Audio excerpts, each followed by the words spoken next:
భారతీయతకు భౌగోళిక గుర్తింపు. బంగారమే కాకుండా వెండి, కాంస్యం, ఇతర లోహాలు పదార్థాలతో రూపొందించే ఆభరణాలు ఇండియాలో జీఐ ట్యాగ్ సంపాదించాయి. పశ్చిమ బెంగాల్లోని గోపాల్గంజ్ వెండి ఆభరణాలకు ప్రసిద్ధిగాంచింది. అవి 2024లో భౌగోళిక గుర్తింపును పొందాయి. ఒడిశాలోని కటక్లో తయారు చేసే రూపతరకాసి వెండి ఫిలిగ్రీ సైతం అదే సంవత్సరం జీఐ ట్యాగ్ సొంతం చేసుకుంది.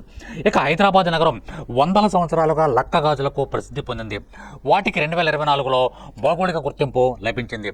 మహారాష్ట్రలోని తుల్జార్ ప్రాంతానికి సంబంధించి కావడి మాల్ హస్తకళాకృతులు సైతం ప్రత్యేకమైనవి. గవ్వలు, ఆల్చిప్పలతో తయారు చేసే ఈ ఆభరణాలకు నిరుడు జీఐ ట్యాగ్ లభించింది.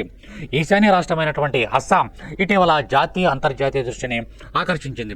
అక్కడి ప్రజలు సాంప్రదాయంగా అలంకరించుకుని అక్సోమియా గోహానా అని పిలిచే ఆభరణాలు కొద్ది రోజుల క్రితం భౌగోళిక గుర్తింపును సాధించాయి. ఇవన్నీ భారతదేశ సాంస్కృతిక, సామాజిక వైవిధ్యాన్ని ప్రతిబింబిస్తాయి.